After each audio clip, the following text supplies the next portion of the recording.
proceedings. Recent developments in our country, I don't think anybody can deny the fact that there were huge cause for alarm in terms of the unrest that we saw widespread in KZN and in parts of Gauteng, particularly in the Johannesburg area. And as a result of that, it is incumbent upon us who are active citizens in our society to stand up for those who have not been able to do so for themselves. And hence, we have convened this press conference this morning to be able to communicate to the wider public in South Africa as to what action steps we believe need to follow these happenings in our country. Without further ado, I do have members of our Senate who are part of this press conference who will be delivering some remarks for you. To start this press conference, to kick us off, will be the President of ActionSA, Mr. Herman Mashaba. He will then be followed by our 3 provincial chairpersons for Gauteng, KZN, as well as the Western Cape. At the end of their remarks, I will take questions from members of the media. All of you who wish to ask your questions may ask them doing so using our chat function, and I will ask the questions on your behalf. Otherwise, please show your video, show your face, and raise your electronic hand or your physical hand, and I will take your question to be asked to any one of the members of our panel. Without further ado, if there's anyone needs to know, you are welcome to please communicate with either one of us, particularly myself, via the chat function. Without wasting any more time, Mr. Mashaba, may I ask you to ascend the platform, please, and address us. Thank you. Thank you, Lerato, members of the media, South Africans are streaming these proceedings. I greet you all in a somber mood. In the days, fellow South Africans, leading to the 7th of July 2021, a series of events took place outside the homestead of former President Jacob Zuma. Crowds gathered, COVID-19 regulations were ignored, and gunshots were fired in the air, all in the view of the South African police services, who did absolutely nothing. Were the South African police ordered to do nothing, or were they indecisive? Because the past has demonstrated that doing the right thing often has consequences. How appropriate it was here, outside the symbol of greed and destruction of our country, where talks of revolution emerged. In the days that followed Jacob Zuma's arrest, KwaZulu-Natal and parts of Johannesburg experienced unprecedented levels of destruction, looting, and violence. I've been on the ground to bear witness to the destruction that took place. I've walked among the ashes of businesses that will never open again. I have confronted dying men and women who have lost their jobs. That was the only household income on which many were dependent. I've heard the fear in the voices of law-abiding South Africans, wondering if the house was next. Ladies and gentlemen, make no mistake, this was deliberate, it was coordinated, and it was politically orchestrated. Those who witnessed the unrest have spoken of an advanced communication network which directed people to a particular location and how it resembled a planned approach to target key economic infrastructure of South Africa. Makosi, my colleague, will even tell you how she was informed of these events by members of the ANC 3 weeks before the unrest began. It turned the hungry, the poor, and the unemployed of our country into soldiers in a political battle. This was made clear by our president, who stood on a national television on the 16th of July 2021 and said the following, and I quote, "It is clear now that the events of the past week were nothing less than a deliberate, coordinated, and well-planned attack on our democracy. These actions were intended to cripple the economy, cause social instability, and severely weaken or even dislodge the democratic state. Using the pretext of a political grievance, those behind this act have sought to provoke a popular insurrection. They have sought to exploit the social and economic conditions under which many South Africans live, conditions that have worsened since the onset of the coronavirus pandemic, and to provoke ordinary citizens and criminal networks to engage in opportunistic acts of looting, unquote. Ladies and gentlemen, there's a name for what the president was talking about, but was too fearful to put a name to it. It is called high treason. In South African law, the definition of high treason is as follows: any conduct committed by a person owing allegiance to the state with the intention of overthrowing the government of the republic, coercing the government by violence into action or inaction, violating, threatening, or endangering the existence, independence, or security of the republic, changing the constitutional structure of the republic. High treason is the most serious crime that can be committed because it is a crime committed against every citizen of the Republic of South Africa. The president's words arose in a speech in which he described himself as the commander-in-chief no less than 4 times in an effort to combat his amnesia leadership in the prior days. The response of our government has been pathetic. Much has been written and said about this. I don't need to tell you that the president was absent in the days leading to Jacob Zuma's arrest. I don't need to tell you that the deputy president was nowhere, or the ministers of police and defense were a badly choreographed comedy show. Our focus today lies in our government's response to the high treason. During the president's address on Sunday evening, we received the same rhetoric of justice with the same conviction as the hollow promise to fight corruption during the lockdown of last year. However, the truth is that the whole matter is being treated like an agenda item at the next meeting of the ANC National Executive Committee. People died, businesses were destroyed, and jobs have been lost. All of this has taken place under a president who spoke of facilitating $500 billion in investment, who held conferences where investments were placed towards our economy. Do not be surprised if these investments have faded away and if businesses rethink of rebuilding in such uncertainty. All of this has taken place by the president's admission through the factional policies of his own party, and he thinks we can be dazzled by rhetoric and grants like a child with a set of car keys. Of all the time we have been patronized, our intelligence has been insulted. This surely must take the cake. An appropriate response to an act of treason in our country, proportional to the damage that has been inflicted, should be very different. It requires a president to open cuts to all of us as South Africans. Who is behind this treason? Who are the leaders involved? Who was funding this operation? Were any minister or government officials involved? Did any members of the South African Police or Defence Force support the insurrection? These are the kind of matters that must be put on the table. Once these matters are publicly known, a nationwide manhunt should begin with South Africa's most wanted being publicized across the country with rewards for information leading to the arrest so that there's no corner of our country for the conspirators to hide. A nationwide update should be given every evening, the focus of which must be reporting back on the arrests that have been conducted and the prosecutions that have been conducted. While it is important that all criminal activities are dealt with by our law enforcement agencies and the NPA, we are seeing a focus on raiding the homes of suspected looters. What we are not seeing are the ringleaders of this insurrection arrested and prosecuted. And I don't mean the small players like a former Ukozi FM DJ.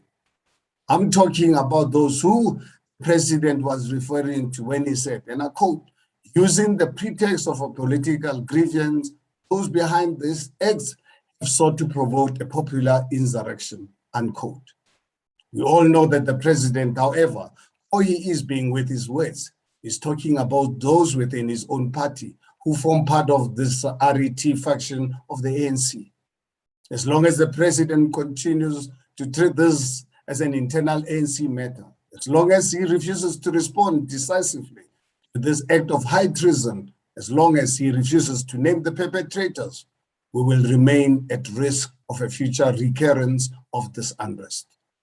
As a matter of fact, this country is holding its collective breath for what most certainly arises from an outcome of the Constitutional Court process should Jacob Zuma's application not succeed.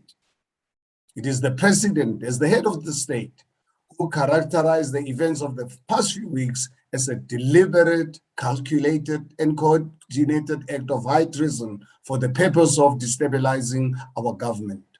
When he did so, he opened the door to having to account for this remark. ActionSA has noted the various statements arising out of the National Assembly, where much has been said about parliamentary portfolio committees and joint sittings. Let's be very clear. Parliament has not been a defender of the South African people. It has demonstrated time and again a willingness to protect their own politically vested interest rather than the interest of the South African people. This is the same parliament that voted down motions of no confidence against Jacob Zuma when the weight of evidence pointed to state capture and corruption. This is the same parliament that voted down Philima Donsela's report on state capture and exonerated Jacob Zuma on the matter of Nkandla. The only matter where our president has excelled over the past few years is in protecting its own interest. The president has confirmed that this was a politically driven insurrection within the ANC's own ranks. Given this, how can Parliament preside over a process to investigate matters when some of those involved in the insurrections are sitting in the very benches of Parliament conducting the investigation? Indeed, just recently, we saw the leader of the EFF, Julius Malema, claimed that the death, violence, and looting witnessed across KZN and Gauteng were not acts of insurrection. The members of Parliament cannot be trusted with such an important task. ActionSA will be writing to President Cyril Ramaphosa and giving him 60 days to initiate a judicial commission of inquiry. We will be asking President Ramaphosa to request the acting Chief Justice to provide a short list of 3 judges from which the president should choose one to chair the commission of inquiry. In the likelihood that President Ramaphosa does not take these steps within 60 days, ActionSA will be laying a complaint before the Office of the Public Protector to ensure that he is compelled to do so, just as his predecessor was before him. I would like every South African to understand why ActionSA is doing this. We do this because we love this country, South Africa. We are part of the reasonable, law-abiding majority of our people in our country. We hate what has been done to it. The greatest pain in our country is the highest sustained unemployment rate in the world. The fact that thousands of South Africans will now be added to the ranks of the unemployed entirely because of the ANC's internal factional battles is unforgivable. It is for this reason that we will not stop until those behind this high treason are identified, until they are held accountable, and until they pay the price for what they've done to our beautiful country and its people. I thank you.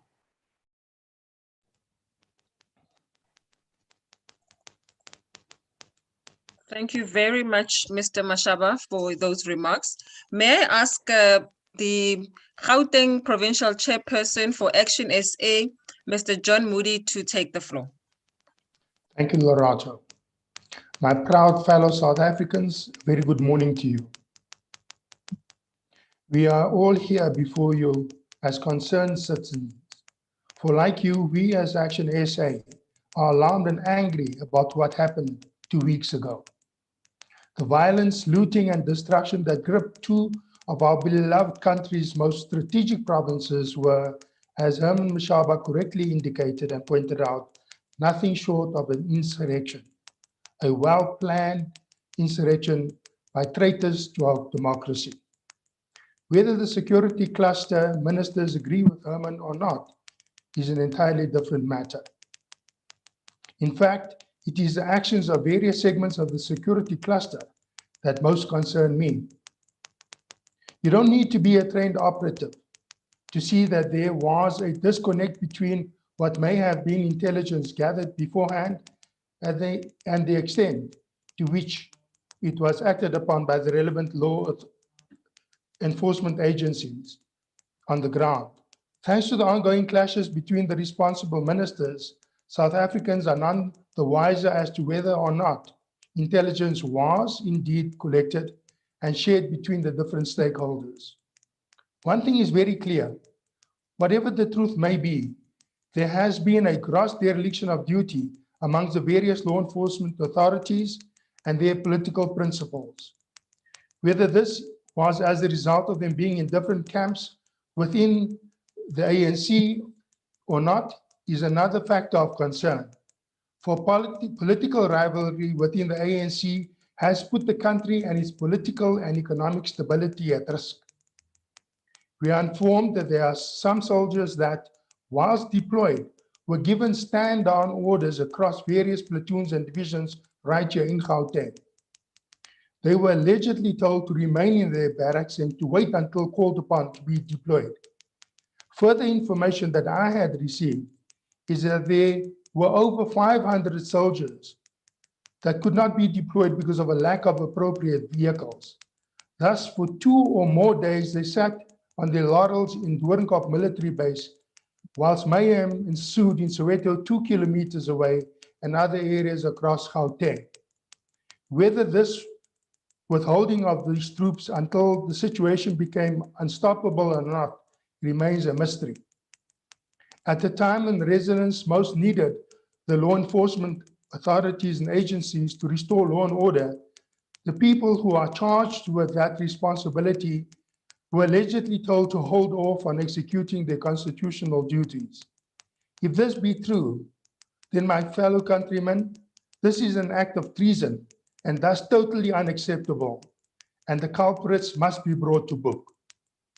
Indeed, one wonders why these ministers in the security cluster are still firmly located in these strategic positions of authority and responsibility, to which they have shown little ability to execute. Only a government of incompetence will allow those manifestly unlawful or irrational instructions to be given, and those responsible must be held accountable, be they inside or outside of the state. Officials must be held accountable by the ministers must be held accountable by the president, who is the commander-in-chief of the army, and the president must be held accountable by the electorate, that is you and I as South Africans.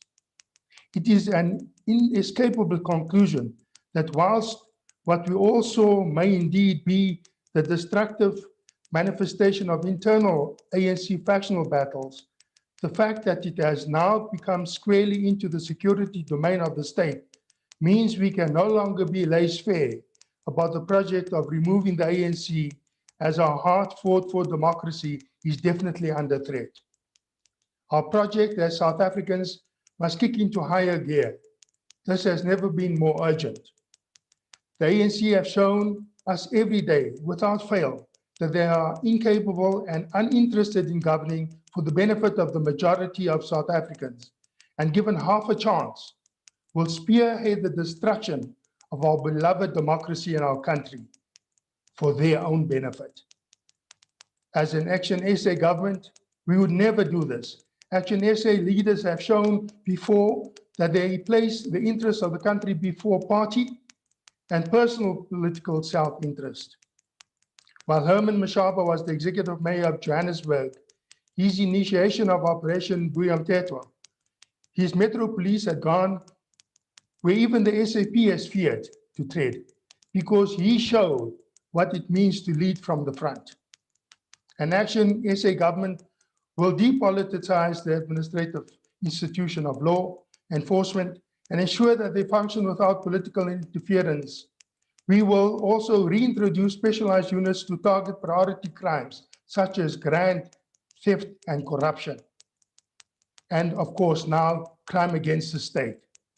As South Africans, we are full of crime, corruption, and ANC incompetence. I take this opportunity to thank ordinary South Africans who rose up and stood their ground and stopped further looting and burning. By guarding the infrastructure in their neighborhoods, they took the law into their own hands. These are patriots that said it was not going to happen on their watch. Those traitors who had planned this insurrection, those traitors who had planned to bring down our democracy, never factored in the resilience of the South African spirit to defend our freedom. Well done, fellow South Africans. Not on our watch will we allow our democracy and our country to go up in flames and ashes as a result of internal ANC battles. I thank you. Thank you very much, John. May I now invite our provincial chairperson for KwaZulu-Natal, Dr. Makhosi Khoza, to address us. Thank you very much, Lerato, and fellow South Africans, members of the media. The recent political unrest in KZN and some parts of Gauteng, which President Ramaphosa characterized as the insurrection, resembles a medicine where family members are not just people of interest, but main suspects.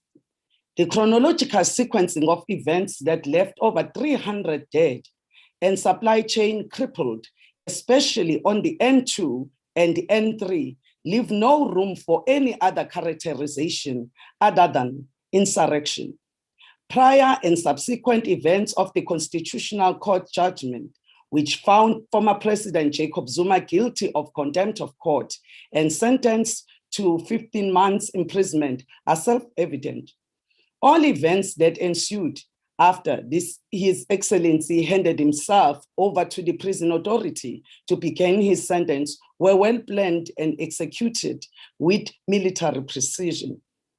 As someone who personally experienced the ANC-inspired insurrection against the apartheid regime in the 1980s, I see striking some similarities with what we experienced when former President Jacob Zuma handed himself over to the authorities in the 1980s. The only difference between the ANC's ready-to-govern political uprising in the late 1980s and early 90s, which forced the Nationalist Party to the table in the early 1990s and ultimately 1994 new democratic dispensation, is that this particular political unrest, which has been characterized by His Excellency Cyril Ramaphosa, Minister Mbalula, as the insurrection, clearly points to this fact.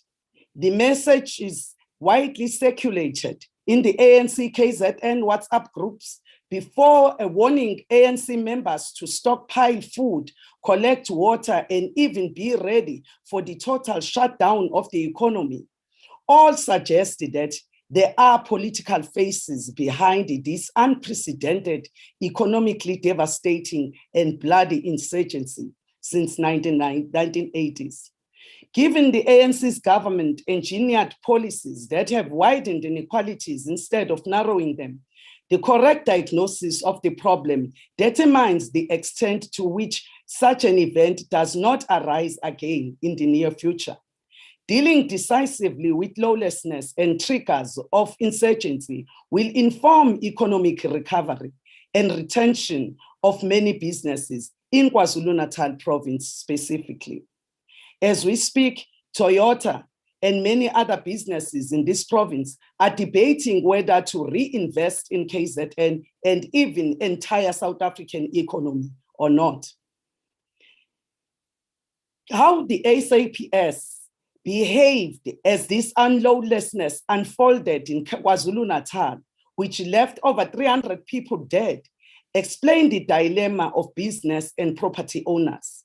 Furthermore, the absence of SAPS and the SANDF in KZN when businesses were looted and torched were created perfect conditions for even criminal elements to thrive.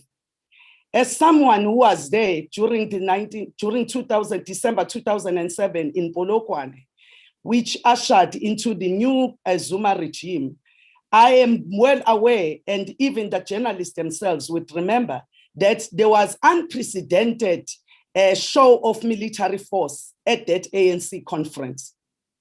However, during this time, when the head of state, the former head of state, is arrested, there is nothing. There's just silence. How can we believe that this is not deliberate? It is almost 34 years since my home and many businesses in Pietermaritzburg, Edendale, were reduced to ashes. Their ruins still stand and many never recovered. Even myself, we've just recently built our home that was burnt down in the 1980s. And I therefore feel for the businesses that have had their businesses torched. The point we are making here is that no social unrest of this scale is without a political force behind it. The voice messages we were flooded with in KwaZulu-Natal, most of which were in isiZulu language, were clear that they were clear of their intentions. They made it clear that they were forcing Cyril Ramaphosa to quit office and his entire cabinet. It's 11 o'clock. This context explains the rationale behind President Cyril Ramaphosa's assertions during his address of the nation on the 11th July 2021. He described the events of the previous week by saying, open quote, "It is clear now that the events of the last week were nothing but a deliberate, well-planned, and coordinated attack on our democracy," close quote.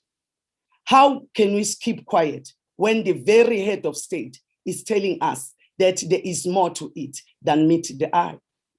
Indeed, some of us were earlier dismissive of the voice messages that were circulated in KZN WhatsApp groups, found ourselves in a panic mode when events unfolded as they were described to the T. This came on the backdrop of Minister of State Security utterances that the information in possession of the media was the same information being assessed by her department. President Cyril Ramaphosa did not follow up these disturbing utterances. It is devastatingly frightening that this attempted insurgency took place via ANC WhatsApp groups, as is the case in KwaZulu-Natal, and to date, no tangible strides have been made to arrest the perpetrators. One would have expected that by now, our intelligence had gotten hold of people behind the voice notes that were circulated on ANC, KZN ruling parties' WhatsApp groups. There was no voice distortion. In KwaZulu-Natal, a largely linguistically homogeneous province, the faceless insurgents largely used the isiZulu language as well as English language in certain extent to disseminate information about their plans. The use of isiZulu language may have triggered President Ramaphosa's use of ethnic mobilization. The detailed way they describe what was going to happen remains chilling to this day. How do we relax? How do we relax when instigators who spoke of burning the homes of judges and courts roam the streets free in KwaZulu-Natal? How do we feel safe when those who led the burning of infrastructure and were hell-bent of cutting electricity and water supply are not caught? The president appears to find himself in a predicament owing to the fact that the attempted insurrection may implicate even some of his members of his cabinet, who will have to be arrested for treason. Ministers in the security cluster would be fired and not recycled, as has become a common practice in the ruling party. His security cluster ministers failed the state and put millions of lives under fire and are responsible for billions worth of destruction of property and infrastructure and loss of life. As someone, Minister Pegitsele laughed off when local communities in eThekwini told him in his face that their loot was aided with assistance of the police, who were themselves also looters. Needless to mention that at no stage did Minister Pegicele take a decisive action on these alleged instigators within his police force. eThekwini Mayor, Mxolisi Kaunda, celebrated as banning as buildings, trucks, businesses, and entire supply chain went up in smoke. He said, open quote, "We are Zuma and Zuma is us," close quote.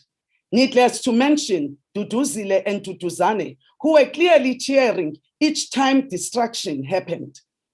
And this was all over the social media. None of these highly influential political figures have been questioned. We are not dealing with the root cause of the problem, and therefore our solutions are not going to be correct.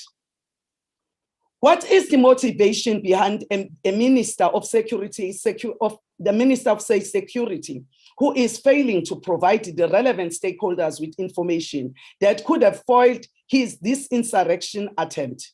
Minister Ayanda Dlodlo has failed to protect the nation by providing information that demonstrates that her department actually knows what is going on.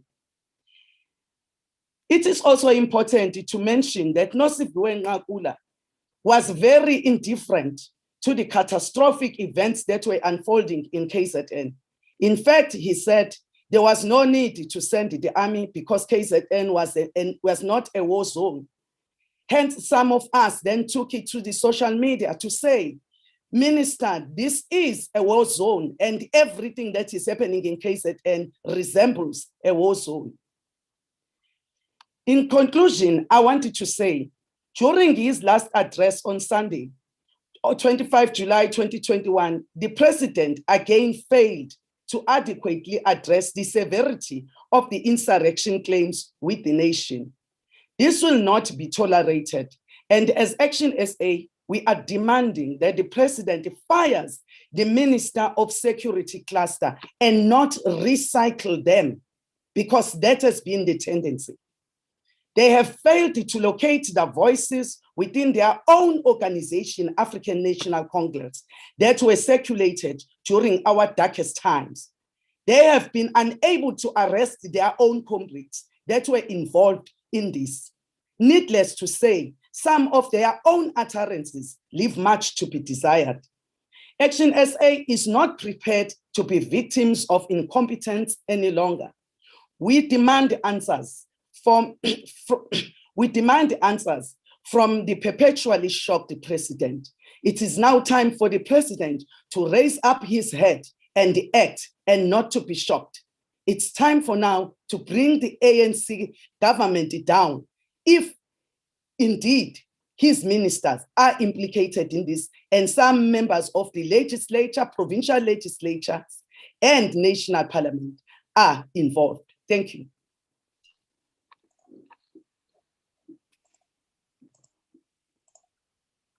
Thank you very much, Dr. Khoza.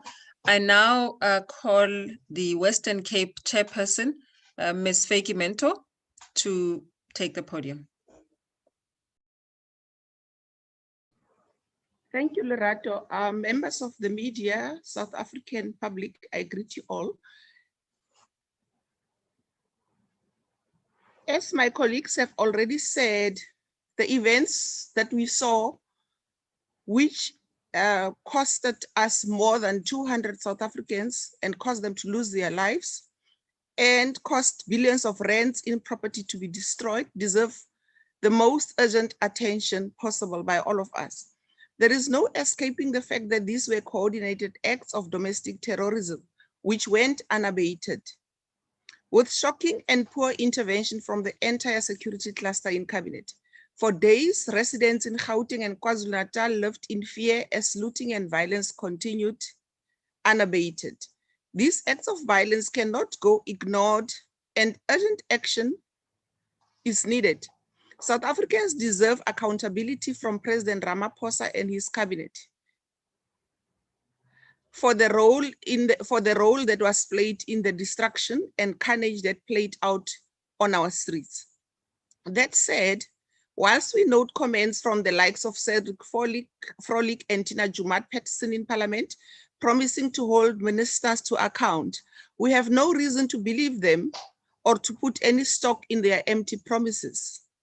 Ultimately, we must question whether Parliament could be adequately equipped to hold an inquiry where true accountability would be possible.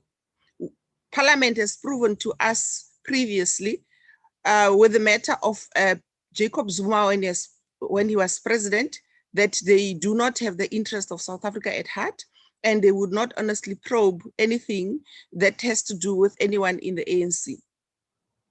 Ultimately, we must question whether Parliament could be adequately equipped, and we argue that it is not equipped and it does not have the will to hold an inquiry or to investigate what really happened. Make no mistake, the violence we witnessed last week was the result of running factional battles within the ANC. The very same ANC and its ministers cannot now be both the accused as well as the referees in their own matter. We must not allow ourselves to be fooled by smoke screens set up by the ANC to make us believe that they have interests of ordinary South Africans at heart. We must not allow ourselves to be fooled. Nothing could be further from the truth that they will do anything tangible to hold anybody accountable. We cannot be engaged in parliamentary inquiry where the ANC will have the ability to use its majority in the House to whitewash any attempts at holding it and its ministers accountable. The only way to ensure accountability is by having an adequately resourced judge undertake the fact-finding judicial inquiry, which can then make real recommendations for how Parliament and law enforcement authorities are to prosecute those implicated in these acts of insurrection. Indeed, a commitment to justice requires nothing less. This said, it is not just about ensuring that having an inquiry which becomes another talk shop. President Ramaphosa must put his money where his mouth is and ensure that a commission, a judicial commission of inquiry is put in place and that it has teeth to hold those responsible to account. We are not looking for a talk shop that will run for months and years and on end that will cost us a lot of millions of rands. We know that we are properly resourced. We know that a properly resourced commission can determine the accountability of all who colluded to threaten our democracy. We need to see credible action now from President Ramaphosa. South Africans deserve better. I thank you. Thank you very much, Ms. Mentor, and everybody who has spoken. Colleagues, I now open the floor for questions and answers for members of the media who are here with us today. You're welcome to use the chat function. Otherwise, please raise your electronic hand and I will take your questions.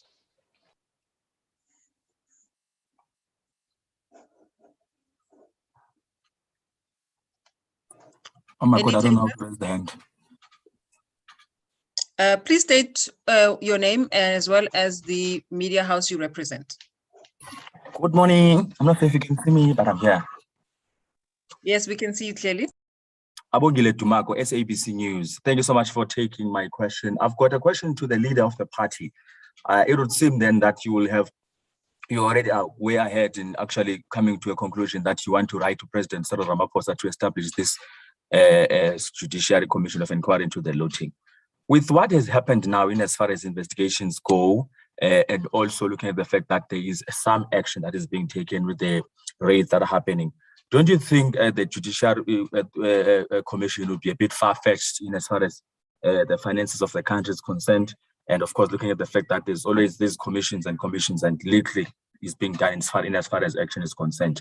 That's number one. Number two, if the president takes such action with regards to this inquiry, would it not tantamount to him interfering then, looking at the fact that he sort of delegated people within the different structures to actually look at what has happened in this recent violence and looting we've seen coming out of the country? Thank you.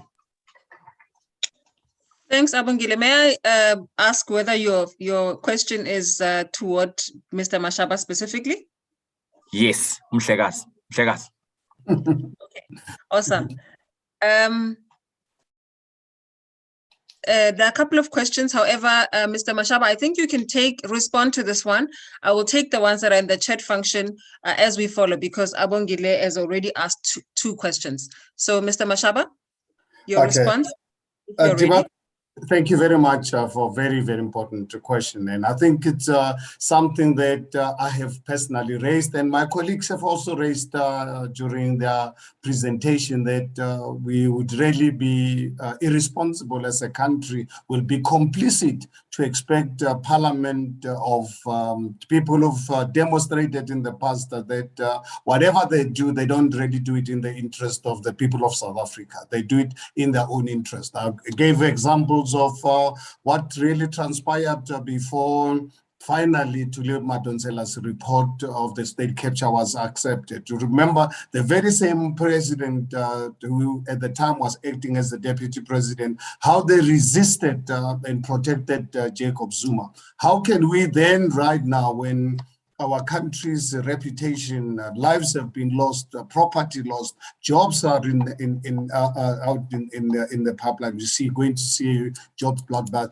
Trust the very same people who are actually the ones responsible for this heinous crime that has really happened. So that is why we believe we need an independent body. Instead of asking the very same people to really protect themselves, because I can assure you, all of us as South Africans, and I honestly can speak for millions of South Africans, that we will not really have confidence in a process run by the very same people who are responsible for this act. And as far as the interference is concerned, it's actually this will be a totally independent process, because we are requesting the president to really get an independent judge or someone from the judiciary, from the Constitutional Court, one of the judges, to independently run this exercise. Unlike the process being run by conflicted people within Parliament. In fact, this is going to really bring independence and less interference by the president and his cohorts. Thank you very much, Mr. Mashaba. I do have a question in the chat function. I'm thinking that Mawande may want this one to be taken by Dr. Koza or anybody who feels that they are able to take it. Mawande is from the Sunday Times, and Mawande wants to know, first, what will the Judicial Commission of Inquiry that ActionSA is calling for help with, if history of such forums in this country is anything to go by? Can ActionSA tell South Africans just one commission of inquiry that has ever resulted in anything of substance? Second, what evidence does the leadership of ActionSA have to brand the events of the last 2 weeks as high treason? Is that not an exaggeration, given that no one has full facts on the unrest, government included? Also, why keep quoting from President Ramaphosa's speech where he spoke of an attempted insurrection when he has since reneged, with his latest characterization being that of organized crime? So here's how I'm going to handle this, because there looks like there's 4 questions in here. Mr. Mashaba, may I ask that you take the first question, which asks about the benefit of such inquiries, given that history has not seen any fruition coming out of such platforms. And then I will have Dr. Koza speak to why we keep going back and forth to the president's remarks when he has now since reneged. And then lastly, I will give it to anyone who wants to take it, to talk about why we are saying that these have been acts of high treason. So there are 4 questions. Dr. Mashaba, it looks like you are ready to take the first one. Can I give you the floor back? Well, I think Mawanda, the benefits of such a commission of inquiry far outweighs us as a country relying on people who are conflicted in this particular matter to be the ones to investigate themselves. So I think having an independent commission, like we've got with the Zondo Commission, as much as we can find faults with the Zondo Commission in terms of the cost, but ultimately, I think the Zondo Commission has opened the eyes and ears of South Africans. South Africa is no longer the same South Africa. And our perception of the level of corruption, which was hidden from us over the years prior to the Zondo Commission, it's not longer the same. I think it's unfortunate that our criminal justice system is captured, more especially our prosecuting authority and the South African police services and the works. If that was not the case, obviously, we as South Africans, us as ActionSA, would obviously go to such agencies. But because of their capture, and that's something that is very, very clear that these institutions are captured at the moment, they are not going to really be the ones that we can really, as South Africans, feel really very comfortable about. So I don't really believe personally, and the ActionSA, that we can say Zondo Commission has been a waste. Zondo Commission has opened our eyes. That's why South Africans are heartful today about what has really transpired. And South Africans are ultimately looking to see justice to those who have looted our country, who have rendered our country to be the laughing stock of the world, the country where we're the murder capital of the world, we're the corruption capital of the world in just 26 years. And the question of keep on referring to the president, this in his own words, we can really give reference. We gave you quotes. Whether he reneged on it because obviously probably the RET group must have read him the Riot Act. It is for that reason we're concerned about their internal battles to interfere with an open, transparent, and obvious process. So we will keep on referring to him, because when the president of the country can stand in front of the nation and regard this to be an act of treason, the week or a few days later renege, how do we really trust him? Because ultimately, what we are seeing today, even this morning, I was watching on television where our police and the army is deployed to go into our poor communities, to go and look for stolen goods, when the actual perpetrators of this violence are ignored. So that is why for us as ActionSA, we strongly believe we need a proper, transparent, and a process and the structure that has got the integrity and the reputation behind. Can leave it to some of my colleagues. As much as I've tried to deal with all the questions, my colleagues are available to deal with some of the issues. Thank you. Dr. Khoza, you are next. Yes, thank you very much, Lerato. I must say that I find it extremely disturbing that our South African media, in a democratic constitutional dispensation, often rubbishes each time civil society and organizations like ours are trying to hold the president responsible for his actions or inactions. That said, I also need to say that it is disingenuous again, because I personally, in 2017, leading up to the ANC conference in December, when I resigned from the ANC, I made the allegation that 85% of the ANC leadership at national, provincial, and local levels are implicated in corruption. And that is why they are indifferent about what is happening in the country. And that is why the oversight in parliament is weak. And when we had the State Capture Commission, thankfully, I was vindicated, because South Africans got to appreciate the scale of corruption.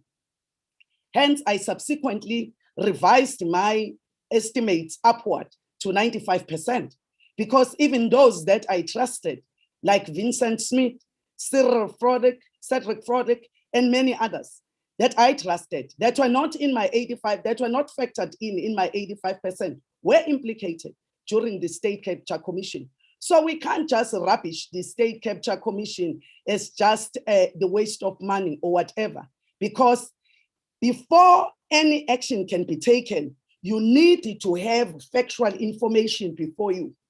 And what this State Capture Commission, Zondo Commission, has done, has actually laid everything bare on the table for everyone to see. So that is not a waste of money, because in the long run, it's going to save the country. Because if those that are implicated are indeed prosecuted and go and serve their term in prison, the only thing that will make this commission useless, it will be if nothing is done about all those that are implicated simply because they are too powerful, or because somehow we think that they have been sanitized somehow, we don't know by what.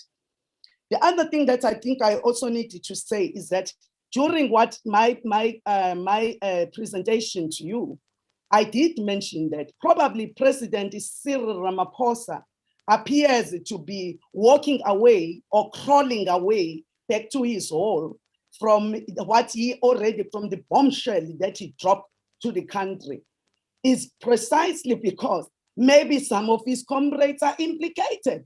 Probably even people that are in his cabinet, and even some of the legislatures at provincial level and in national parliament are implicated in inciting violence. So we must not be fooled here, and we must not treat this matter lightly. This is very serious. And as I said, the recovery is very, very difficult. I am talking as the victim of violence in the 1980s and early 1990s. Those who live in Maritzburg, they will tell you that all the business, Kwapula, Kwadaya, Kandadinsu, whatever, that were burnt down in 1987, 34 years later, they have not recovered. So I am saying to you, that is why we need to deal with the root cause of the problem, so that this situation never repeats itself again. We don't want it to come as a government, as ActionSA, to find South Africa. Because if nothing is done, even if we win elections in 2024, we will find no country. There will be no country. We need to find something for the country, for us to be able to deliver the services as per the Constitution. Thank you. Can I, Lerato, just... Thank you very much. John, I would like you just to briefly, we are about to be done, just respond to whether or not high treason is not an exaggeration. Exactly my point I was going to raise. You see, Cyril Ramaphosa himself used the term insurrection. And what does insurrection mean? It's a noun. It's a violent uprising against an authority or a government. Similar words is the rebellion, revolt, uprising, mutiny. We saw, prior to Jacob Zuma having to hand himself in on that Sunday evening, people with automatic rifles firing shots into the air. And later on, they were revealed to be, one of them was revealed to be a councillor in one of the municipalities in KwaZulu-Natal. We have seen how police officers have just stood back and allowed rioters to run rampant in their presence. We have seen the army being deployed, and yet their hands tied behind their backs. And you tell me that also the Minister of Police saying that they know there's 12 people behind this insurrection, and only 2 of them thus far. One was arrested and one has given himself up. And you equate that to chaos. Chaos is something else. That is mob mentality that runs around. When you have strategic infrastructure being targeted, such as your N2 and N3 routes, which is a supply chain and logistics lifeline to the rest of South Africa and even Africa up above, then a person understands that this was meditated, premeditated, and therefore there were masterminds behind it. And these RET forces that Makosi is talking about, inside and outside of the ANC, are together with organized crime, had perpetrated this. So this is definitely not an over-exaggeration. It is a fact. Well, ladies and gentlemen, we have exhausted the amount of time we had reserved for this press conference. Thank you so very much for joining us. Once again, thank you for your support. My name is Lerato Ngobeni. We'll see you next time. Thank you and goodbye, South Africa. Thank you, Lerato, and thank you, colleagues, and thank you, members of the media. Thank you, Lerato. Thank you.